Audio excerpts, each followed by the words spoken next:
In this tutorial, I'm going to show you how to easily switch between the different AI models that Kittl has. Now you can also do this on a free account, because if we come over to here, even on the free account, you get 20 AI credits.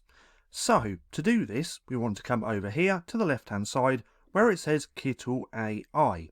Then to change between the two different models, which is V1 and V2, we want to click on this little cog just here. If we click there, this is where we can switch between. As we can see, we have the V1 and V2. Now, if we click onto V1, we can see some slight differences with the styles that they have. So the styles are here. If we click on Show All, we can see we actually get quite a lot more with V1. And if we scroll through this list, we also get pattern styles as well. Now, if we go back to V2, which is just here, we can see that we don't actually get as many different types of styles as we do on V1. But nonetheless, that's how easy it is to switch between V1 and V2 here in Kittl.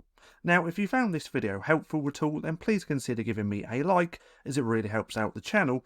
And if you're not too sure what to watch next, click right here and watch this playlist.